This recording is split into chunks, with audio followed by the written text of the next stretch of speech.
now you have everything good. Now you've got your truck is ready to go in your driveway. How do I get the work? And who do I get it from? So, one of these things as starting out fresh as a single person company to receive a national client is going to be very difficult for you. Yes. And what I mean by that is they don't want to talk to a single person. They want to deal with a coverage area because you're going to be worth their time. If you have several employees, you have several subcontractors, you're moving. Most of the times you're going to deal with regional companies. That's the biggest thing. We have national companies and regional companies. National companies are the lenders that work directly with the banks. Under your national companies, you have regionals. There are some really great regionals out there. There are also some not so great regionals out there. The longer that you are in the business, you will see that more and more of the nationals that are coming in are from overseas. And then they are coming in and they are looking for Bob the contractor down the street, Jenny the contractor in the next town over. The thing about these regional companies, though, is they are bidding very low. The money that is coming into them and what they are paying out is a lot less than what it should be, and it is causing a lot of issues in the industry. The nationals there's HUD requirements on standard pricing. And these regional companies, they don't want to stick with that. They are trying to have too many hands in the pot, and they are trying to take more money than they should be. They are not the boots on the ground. They are not the ones out doing the actual work. So when you look for a regional company, I highly, highly, highly suggest that you look for someone who is American based. Have a conversation with these companies. Make sure you are talking to them, because a lot of these overseas companies will quote unquote say they're American based, and they might have a little tiny 1-bedroom apartment in New Jersey and they're using that as their home base. But you want to talk to these people. You want to get their price sheets. You want to see what their payment terms are. You want to read through their contracts, their onboarding contracts. But I highly, highly, highly recommend that you actually talk to someone, not through email, on the phone. Pick up the phone, talk to someone, find out how long these people have been in the business, find out where they are based out of. And I highly recommend going with American based, not offshores. So this is very important. What you just said there. I just want to hear it real quick because this is important. Why do you not go with an offshore regional? How are you going to get paid? See, that's another thing. The offshore, like I was just talking about a little while ago, these offshore regionals, they will put bids in and bid approvals come back, but the price that they are wanting to pay these contractors that are actually boots on the ground is little to nothing. They are trying to rip people off. They are trying to scam people, and they are trying to keep entirely too much of the money for themselves, rather than paying for the work that was completed. And then another big issue that we have seen quite a few times, more than I care to admit, but they will have you go out and they will have you do these jobs, and then you don't hear from them. You don't get your money. You try to talk to someone, you try to figure out where your payment is, and they either ignore you or they blow you off, and that's when the issues start. And that's where, again, you need to protect yourself with a solid base. Again, having the proper things in place so that way, you know, when you sign a contract with these people, they're going to give you the payment terms, and that's very important. But again, it's all words on paper. They will make you sign a no lien clause because that is industry standard. The main reason is that too many people don't know how to do our business and don't know how to do things. So if the national client can't get paid because you didn't take the proper photographs, even though you did the work right, you didn't take the proper photographs, it didn't happen. Remember, if there's no photographs, it didn't happen. Plain and simple, 150%. If you don't have pictures, it never took place. Yep.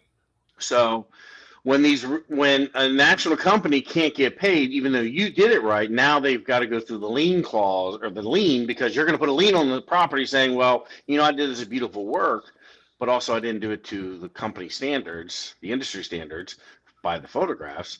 So I'm going to put a lien on it. And again, the bank's got to deal with that mess too. But ultimately, like with a lot of national companies, they don't care. They just want to pay you and move on. I mean, like I say, it's not that big of a deal. Regional companies that are offshore, they just close the company down because there's not a brick and mortar building. There's not $100,000 worth of equipment and employees, and there's not a business structure. It's literally a call center. It's a call center offshore, and they start an American-based company with an American person. They get the contracts from the national clients.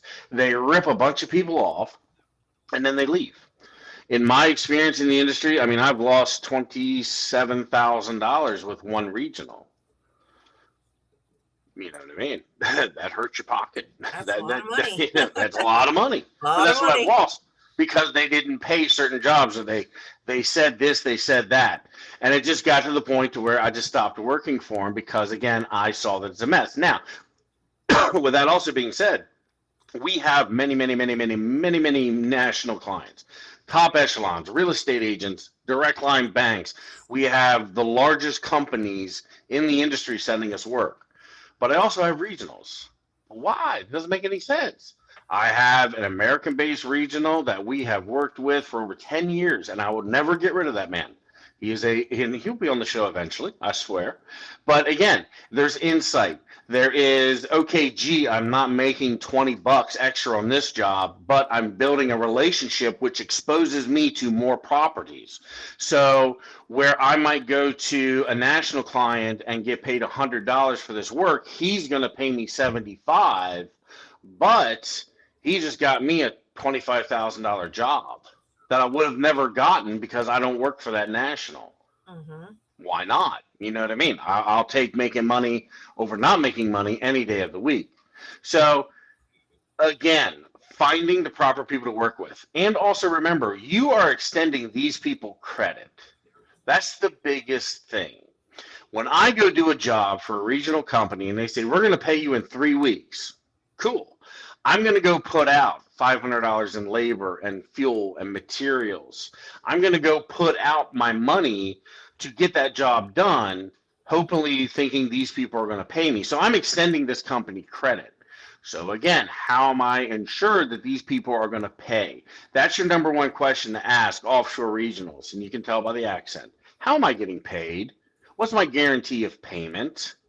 And also a lot of these regionals, they're one-stop shops, sure, but after you do one job for them, and then next thing you know, as Mary said, they blow you off, they forget you exist, then what was the point of wasting all the time to sign up? So is your regional actually supplying work, or are they just running you around to write bids because the national company doesn't want to touch them? So that's another thing. Mary said very clear, talk to them. Do you trust them? Are you willing to, go into your bank account and give this company $10,000? Think about it. Working with those regionals, working with those nationals, how do you get in? How do you get your place in line? How do you start making big money? Because remember, here's the key thing in this industry. If people keep doing it cheaper and cheaper and cheaper, the nationals are going to continue to reduce their price. This industry has not seen a price increase for 10 years. Nope. Then how do you make money in this age with inflation and everything else? Trust me, we make money. We make money. You got to get out there and hustle. You got to go out there and hustle. You got to get out there and move. You got to get out there and get it done. You know what I mean? And if you're worried about pennies, you're missing the dollars. If you are complaining about you are going somewhere to write a bid and it's an hour's drive away, don't go into the industry. Don't. you will put the miles in that truck. You will. I think what we spend about 40,000 a year in fuel. Just in gas. You know what I I'm mean? It's an pretty sure it's more absurd. than that. I'm Yeah, not it's gonna an lie. absurd number. I'm But almost positive it's more than that. yes, but at the end of the day, you need to be out there in front of your clientele, in front of your customer, and they will send you more work than you ever can believe. Remember, this is a multi-billion-dollar industry. That's never going away. It might have a few hiccups every now and again. But it's not going away. At the end of the day, this industry needs a breath of fresh air. This industry needs those great contractors out there, those great people out there that want to make an impact not only in their pockets, but also make an impact to the community. Many national clients out there, and there are even more regionals.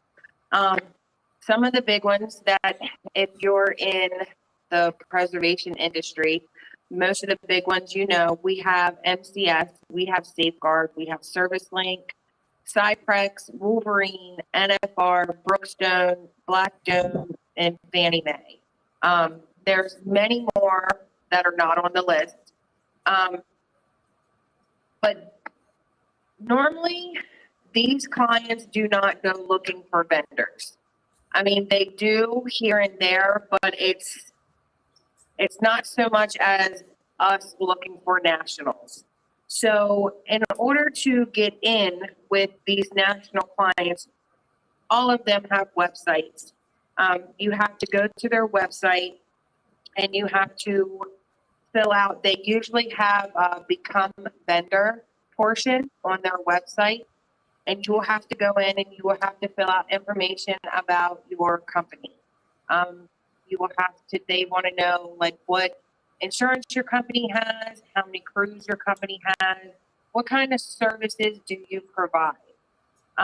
If you are a smaller company, a 1-2 man operation, getting in with the national is going to be pretty much impossible. They want companies that have boots on the ground in many different locations. They don't want just Joe and Bob that cover 2 counties. Now, getting into a national company is a lot harder than getting in with regional companies.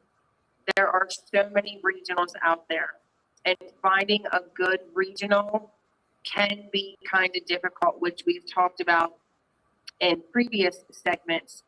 Making sure that your regional is US based is very critical.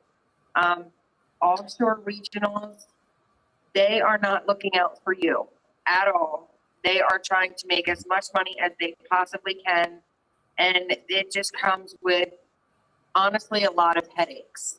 So when you are signing up with regionals, please make sure that you are doing your research and you are getting your price sheets and you are finding out where these companies are actually from, because they will try to rip you off and they don't care, and then they will just go no contact with you. So you've done the work, you've done this, you bought the materials, and then you don't hear back from them and you never get paid. And nobody needs that or wants that. So when you look for your regionals, please make sure that you do the proper research. I want to add one thing to this, because I have been in situations where we have been back charged with national clients, very heavy numbers, very painful numbers.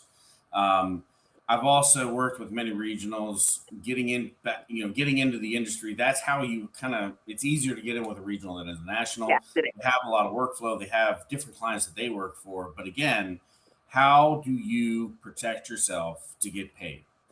Very key thing is that always contact your national company, by meaning of you're working for Bob's Regional, which is a apartment number in New York, in Queens, New York, or Texas or Alabama, or 4 is another great place.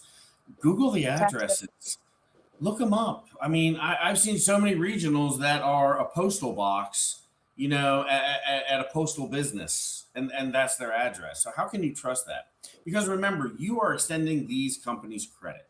You are going to go and this week you're going to do $5,000 worth of work. do you just walk around and hand out $5,000 to people and say, man, I hope they pay me. I hope they pay me back. How do you recomp that money? It is much easier with a U.S. based company because, again, they have a little bit more ties. They just can't close up shop and leave because it is based out of Bob's house on Main Street. You know what I mean? It's an actual business. A lot of the U.S. regionals, and there are few. A lot of the U.S. regionals are hard to find. They're hard to get into because, again, they're a little bit. There's some drama with those too. The foreign nationals, again, they know that this is a billion-dollar industry. They know it. I also believe that some of the foreign regional companies that we all have and all did work for at one point in time really messed our industry up because everyone kept accepting lower and lower and lower and lower and lower price points. So then the nationals are like, well, hey, everybody in the country is taking $20 to do this. Why don't we just pay it? And we'll just keep all the money. If you know, you know. Look at your grass cut prices from HUD and look at your grass cut prices from a national client. It's disgusting. The industry needs to realize that the boots on the ground are the boots on the ground. Without us, nationals don't exist. Regionals won't exist. And that's the key thing. There are great regional companies. I have a regional company I've worked with for almost 10 years now. Never have an issue. Never have a problem. That's it. It's really simple. But the main thing is that the profit that company makes goes into a local economy. That regional is paying for local people to do a job, to do a processing point, to do something. Even the profit the guy makes, he's going out to the local car dealership and buying himself a car. Congratulations, great. I'm glad I was able to help. But it's local money into local products into our own economy. It is not it's not money that gets funneled from a national to a bank account in Florida or New York. Nothing against Florida and New York, or that's just where they seem to start them at. But they get money deposited, and then that money goes back to the main company in Bangladesh, in Germany, in France. There is a few that I know based out of Africa. And the sad part is that most of those overseas regionals are owned by 3 companies. They just keep recycling. Have you ever signed up with a regional company off of a Facebook ad, a Craigslist ad? You signed up with them, and then all of a sudden you get all these strange numbers from 800 different people. Like, I've never contacted you. Who are you? Oh, we got your number from a friend. Because they're all the same company. Where John you talk to for John's preservation is 2 desks down from Bob at Bob's preservation, and they're all a data center, a call center running out of Bangladesh, out of India, and so on and so forth. But the problem is, in my mind, ethically, is we are taking American dollars that are being paid by the American government, and it's going to a national company, such which is the ones we listed. But again, how much of that money is getting paid to a regional and profit, which goes offshore, which goes to another country, instead of the money coming back into dealing with, American problems in the United States, and the profit is supporting the U.S. economy. So that's where I kind of get into, is that these companies are, in my mind, profiteering from an American problem that is everywhere. But why?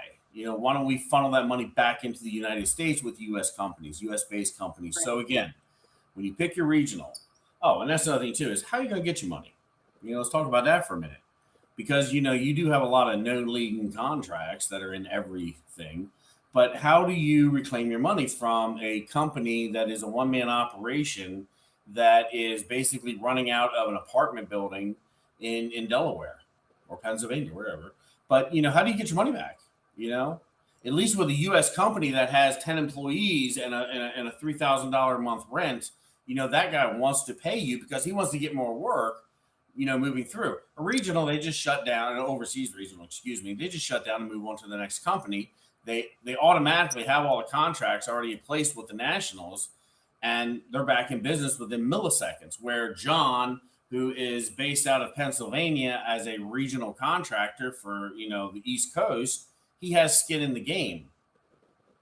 He wants to make sure everything goes right. He will work with you more. So again, please watch who you sign up with, because it all comes up with who takes the job, who accepts the crappy pay, and again, if you don't take the work from the offshores, the clients will give it to somebody else. And eventually we can start weeding these companies out and dealing with an American company, dealing with an American problem. And the problem that pays American money goes back into the American economy. That's where we need to be at as an industry. 10 years ago, when you wanted to get into the business, you went on your Facebook, you went on your Craigslist, you went on your few different apps. Bob's contracting service is expanding and he needs help. So, the nationals are reaching out to him. They're trying to get him to expand. He finds great quality contractors. He's got 3 locations. So he's building volume up, and he needs those great boots on the ground to get it done. Regionals, again, they grab all these work orders. They sit on them. They try to figure it out. It doesn't happen. The clients sometimes get upset. Sometimes the clients even pull the workload from the nationals, where now that affects other contractors in the area, because the regionals just want to hold on to it and maybe one day they'll get it. But again, this whole industry is an American problem with an American situation. We need to keep everything in-house, inside of our borders, inside of this country. And if you stop taking the cheap work, they'll find someone else to do it, and the whole thing is, eventually, if these overseas regionals can't get it done, the nationals need to get it done to deal with the banks, the major clients, the major players. They need to have this work done. And eventually, hopefully over time, it's an American product, an American problem that has American money going back into the American economy, and it just doesn't get shipped overseas. So that's one of those things. You have to be wary of what you're doing and what you're getting. Speaking of the difficulties of a national, now here's the tip of the day. If you really, really, really, really, really want to get with a national, you call them. You try to get into that barrier. You try to get through that, and it does take a little time. The other thing is, once you kind of get that set up and organized, find out where they need help at. So, example, they might need help at a place that might be 2 hours away from your location. It's a horrible drive. Or 3 hours from your location. It's a horrible drive. But if you can get your foot in the door, is it worth it? Is it worth taking grass cuts that's 2 hours away, but you're going to get signed on, and you're going to be able to? They're going to be able to see your work. They're going to see your performance. Can they turn you on to more work in different areas? That's one of the key things. It's one of the tricks we always found. If we wanted to sign up, we always got in the door. We asked, okay, where do you have a problem at? Where's your situation at? Oh, I have properties over here. I can't find anyone. It's 3 hours away. Can I get a little bit of a trip charge? I can take care of these for you. Oh, that would be great. And then they will literally sign you up faster. They'll sign you up. One of the key tricks of the trade. So when you go into oversaturated markets, larger cities, remember there are lots of people there. There's lots of contractors there. There's lots of work there, but there's lots of coverage. You go to the areas where they need assistance more. They'll talk to you faster. They'll get you signed up. They'll get things happening better. So again, simple trick of the trade. I will say this. We always try to find great contractors, and that is rough. The industry, the industry as a whole, especially after the wonderful the 2020 collapse of the preservation business, we all know, if you know, you know. A lot of people got turned off from that. A lot of people left the industry, and I think it did a lot of damage. There's going to be it's going to take time to rebuild, and that's the problem. It burned a lot of people. We have lost, in this time frame of the 26 collapse, as we call it, we've lost 6 figures of revenue because it just wasn't coming in. There was a lot of fraud. There was a lot of waste going on. There's a lot of issues going on. They, again, HUD found a new director. They found a new processing company. They say, oh, it happens every couple years. No, it doesn't. No, it doesn't. No. They found something out that they didn't like and exposed a lot. A lot of stuff happened within the last quarter of 25 and the beginning of the first quarter of 26, which really explains a lot of what was going on in the backside of this industry that, the little things hidden in the dark closets that no one talks about. So, yeah. But, it's just one of those things that you need to be wary of who you're working for.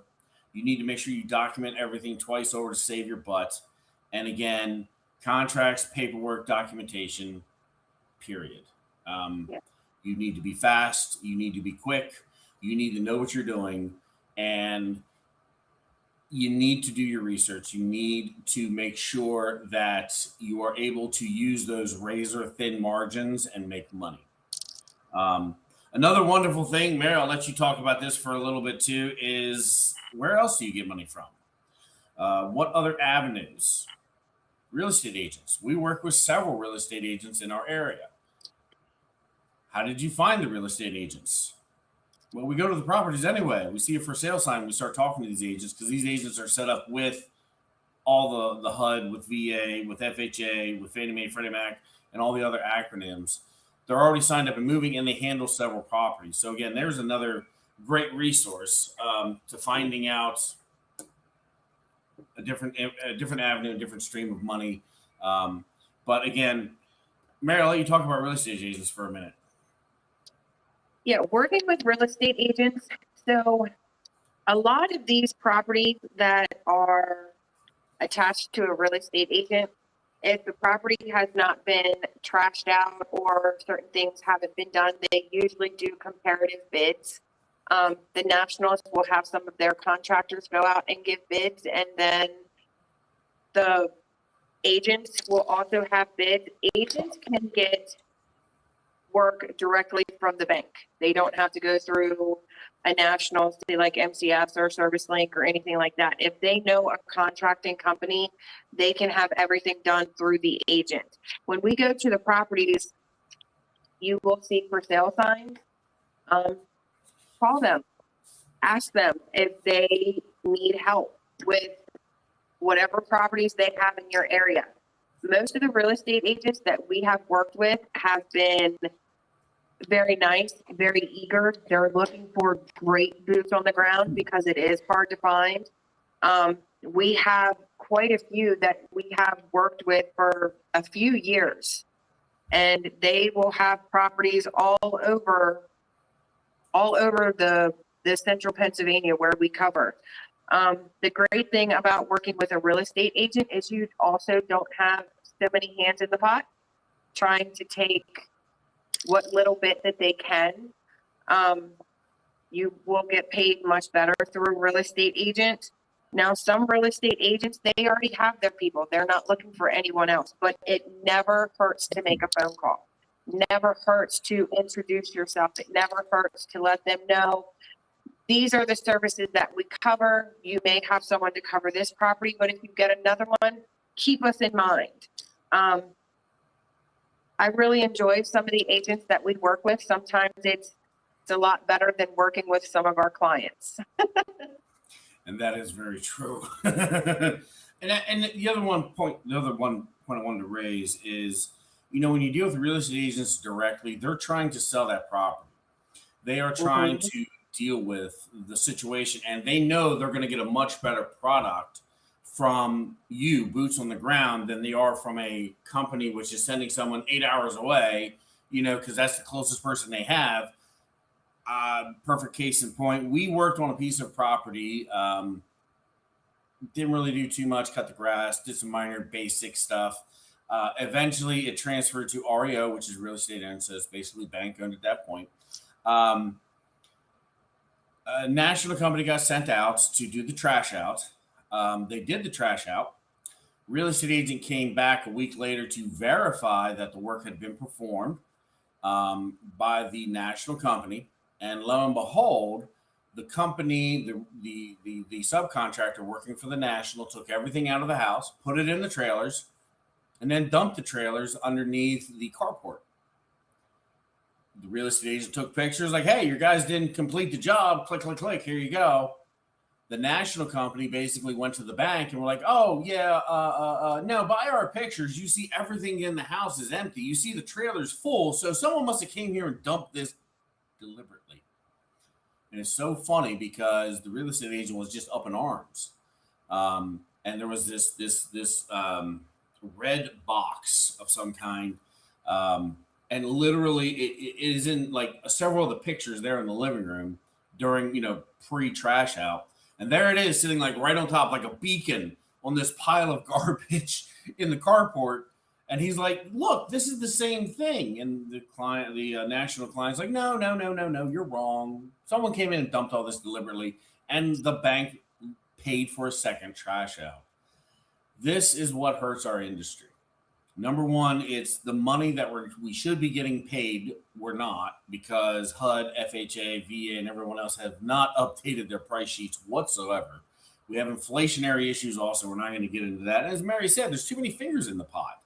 Way too many. Fingers, and you have companies. We worked with one regional once. Come to find out that, the job paid $100, paid more than that. We'll just use that.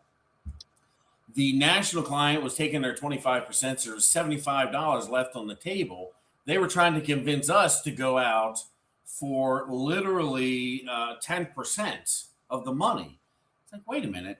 So by the time it's all said and done, I'm getting like 10% of the value of the entire job. Everything else is being eaten up by other companies. Are you kidding me? No, thank you. We're good. Guess what? They found someone to go do it. They did indeed. And they went and did it. They did indeed. And then we got contacted by the client to go fix it. And we did. Indeed. So, it gets into that too. So much waste in our industry. So much waste because of always trying to find the cheapest person to do the cheapest work. And the only ones that get hurt in this are the neighbors. Because the client, the regional found a company to do the roof and paid them $40,000. The roof was done in a way where it literally was junk from the moment they laid the first nail, and now the house is a mold infested. I want to use a certain word, but I can't. But it's done. I mean, the house literally is junk. They have to literally dispose of the house. They have to tear it down. They're going to have to do a full rebuild. So again, when they try to sell it, that affects that price. And then again, you have that property in the neighborhood. You have these beautiful houses that everyone takes care of. And then you have that house, And it's all because of some regional wanted to take all of the money and pay a fly-by-night situation, the least amount of money they can, and they took it. So there's enough problems with the industry. Get paid from the right people. Make sure our money that our government is reimbursing is going back into our economies. Period. We are working on American issues. Let's stick with American companies. Period. And eventually, if we all say no, we are working for American-based companies. We're a regional. You want to drive by the office? I'll buy you a cup of coffee. We can have a conversation. Can you do that from a data center in Bangladesh? Do you want to give these people $5,000, $10,000 of your time and money? Make the change. Make the change. And that's the best thing I can say. Because once we all get our heads together, the industry will change. And once we say no, the industry will change. At the end of the day, if any one of those nationals can't get the work done, the bank's going to go to somebody else. And again, if they can't get it done there because we all say no, gas is $4.50 a gallon, lumber prices up, locks prices are up, lock boxes are up. I need more money. You don't want to pay for it? No problem. Have someone else do it. And when they can't find anyone, they will figure it out. I've been in this industry a long time. I've made millions of dollars in this industry. And where it has become now, we need to affect a change. And that, I think, is what we are trying to do with our little podcast, with our little show. We're trying to grow. We're trying to reach out. We're trying to network with contractors like you watching this, or even some people that are wanting to get into the business, some people that are looking to expand their lawn care business or their handyman services. This is a wonderful industry. There's no advertising. Trust me. All you have to do is say, I'm available, show some good work, and you will get more work than you know what to do with. Trust me, we know. It's there. Yeah, The actually, work is there. and it's true. Mary, you want to explain the email that you got from one of your clients? Love this story. Oh, yeah. Very proud of this. It's my first one. So one of my national clients sent me an email this past week. See if I can remember correctly. I believe it was the Fannie Mae head of operations at their company, I believe. But he was out running around Pennsylvania, doing QCs, checking to make sure that the contractors are doing what they're supposed to be doing, QCing different properties. And out of 2 or 3 days, one of the properties that he inspected was one of ours. And he said it was the best grass cut that he had seen out of all the properties that he saw during that 2 to 3 day inspection. So receiving that from a client because you have to imagine how many different properties he's been to and seen over a couple day period. So it makes me very proud of my teams to know that, they see the work that you do. And now because he went out and he saw, that we do such a great job, they are working on giving us more work because that's the kind of work that they want to see. That's the kind of outcome they want to see to make these communities look good, make you proud of your community, make the neighbors happy. So yeah, that was a very special thing. And I let the teams know and they were happy. So yeah, that was nice. We had another phone call with one of my national clients, and he was the same thing. We strive to do a little bit better. We try to do a little bit more. We weed whack a little bit better. We make sure the repairs are done not only correctly, but better. And at the end of the day, even areas we don't even cover, we are one of the top 3 contractors in the state. I'm like, well, what about Pennsylvania? He's like, yeah, your numbers are good. You even dominate those people too. What about Pittsburgh? Yeah, you dominate those people too. Yeah. It's like, I don't even cover them. It's like, yeah, you're still good. I'm like, okay. But at the end of the day, remember, you do not work for banks. You do not work for regionals. They simply pay you. In our industry, we work for our neighbors. What do you mean? The guy that just bought his $395,000 house or $500,000 house, he worked his life to save money for it. Okay. Across the street, something happens, a disease, a divorce, a disaster happens, and the property goes into a pre-foreclosure status. Weeds are growing, grass is 3 foot tall. The cats or the dogs that were in the house just get chucked outside and now they're strays. That guy has to look at that house. That guy has to go out in his car and smell that house. Those are the people we work for. Those are the people we're trying to assist.